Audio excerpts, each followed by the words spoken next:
Desde 1824 podemos hablar de integración porque fue la primera vez que se le llama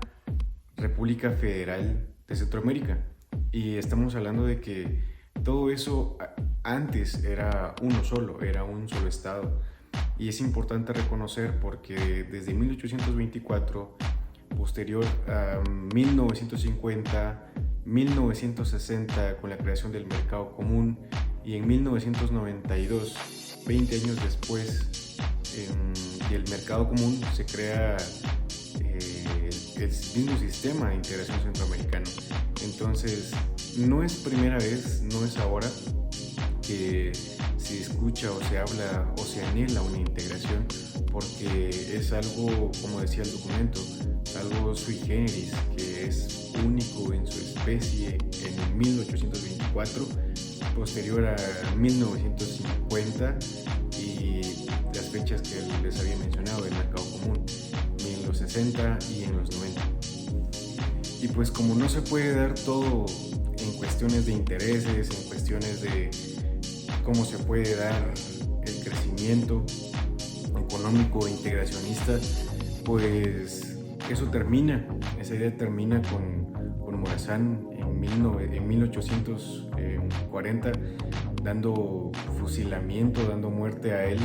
por la administración que él llevaba, y cosa que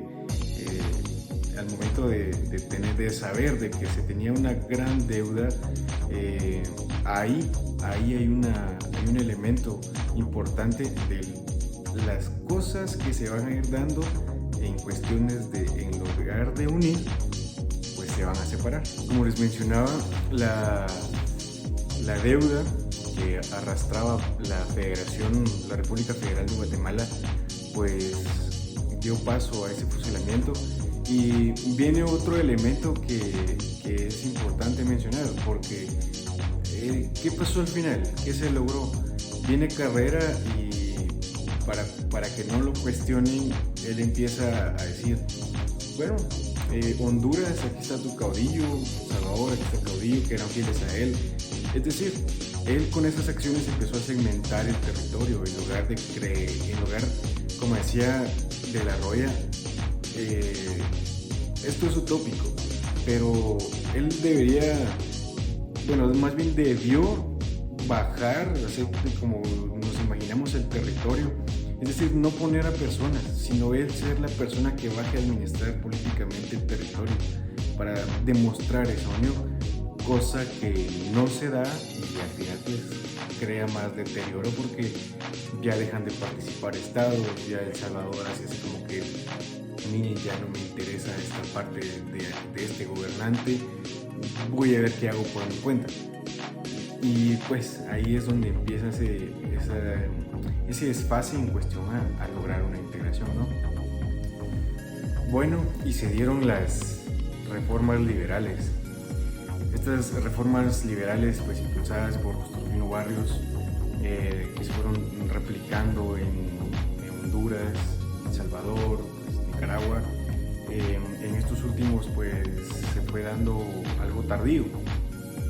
Entendemos de que la gestión presidencial de Justiniano Barrios, pues deja muchos entreveres que eran mandados, encargos a las personas de la élite que se fue formando desde el periodo de la independencia de Guatemala, cosa que fue beneficiando a quienes más tenían esa delimitación territorial, la repartición de tierras, los latifundios, las grandes extensiones de cultivo de café, de banano, todo lo que era cultivo a mayor escala en Guatemala, Costa Rica, Honduras, que a su vez, pues, como les mencionaba, eran mal repartidos, y pues esto creó un desfase, una balanza inclinada en cuestión de riqueza, pobreza, trabajo y desempleo y todo eso. Pues la mano de obra se fue debilitando, existía mucha pobreza, trataban la manera de cómo salir salga adelante en cuestiones de infraestructura, en cuestiones de producción, pero pues como siempre se ha tenido la mentalidad tan corta en cuestión de solo por ahora, por ahora, por ahora. Y vino la reforma liberal y dijo, bueno, no hay ningún problema, vamos a darle las tierras en gran magnitud a quienes tienen para que la aprovechen y que le den ahí sí vuelta. Lo que hizo fue deteriorar a la sociedad, deteriorar esa parte, porque es cierto, se tenía la mano de obra, se tenía el cultivo, la exportación, los recursos, pero nunca fueron repartidos tal y como es, los que le mencionaba en cuestión de la Corte de Justicia Centroamericana. ¿Quién impartía esa justicia ahí? Pues nadie, solo la impartían todos aquellos que eran terratenientes, militares de la élite, gobernantes o exgobernantes. Y pues conforme el paso del tiempo se vuelve a escuchar de integración, se vuelve a hablar de integración en las reformas liberales y tratan la manera pues de crear la república de liberalismo que se dio, que se fue tratando de dar. Y pues vino El Salvador, dijo no quiero participar de eso, no quiero saber nada de lo que ustedes están haciendo con la reforma liberal y yo me zafo, no quiero estar aquí, no quiero pertenecer a eso, y pues otra vez se rompe el proceso de integración. Pero algo que tenemos que resaltar es de que no hayan querido o no es que vieron con malos ojos, sino que la intervención extranjera, en este caso Estados Unidos, por medio de las compañías fruteras o cafetaleras, pues esa injerencia iba deteriorando y deteriorando y deteriorando a tal grado que no se soportaba tanto el peso en cuestión de tener una compañía extranjera que exigía, cosa que es cierto, se tenía el recurso, se tenía la tierra, pero la mano de obra, ¿qué hacían con eso? Entonces eso marca que conforme la intervención se va dando, pues el desgaste también y obviamente tratando de que se vaya a dar una integración, lo que se da pues es un quiebre total de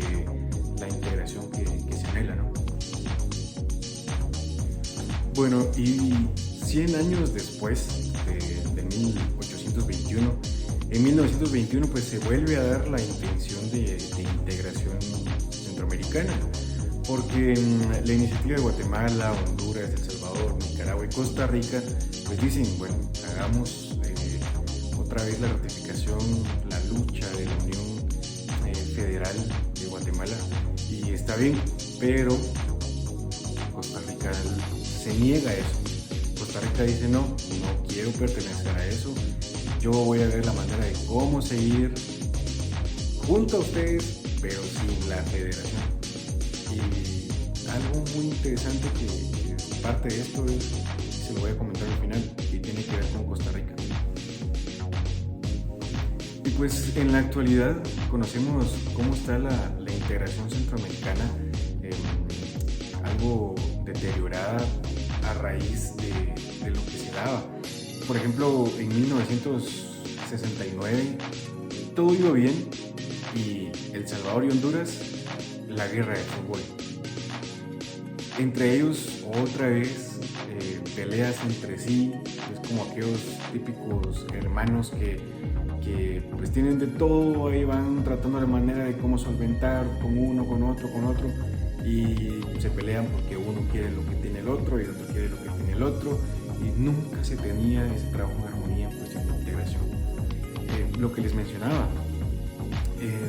ese impasse de la ideología política, los intereses económicos, y siempre ha ido la integración teniendo algo tan importante, algo siempre que ver, por ejemplo, decirles que siempre tiene que haber un pelo en la sopa en cuestión de integración centroamericana, porque si no es la economía, si no es lo social,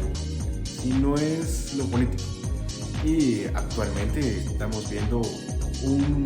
sistema político en Nicaragua con Daniel Ortega, que pues es todo lo contrario a lo que tiene Centroamérica. Es decir, es es como que el hermano que tragó líquido amniótico y que nunca trata la manera de querer integrarse, no trata la manera de ver qué hacer por su sociedad. Y bien lo veíamos en clase, es importante reconocer que la soberanía que tiene cada estado pues, es difícil cederla, sí, pero teniendo toda la intención de la integración centroamericana se puede dar.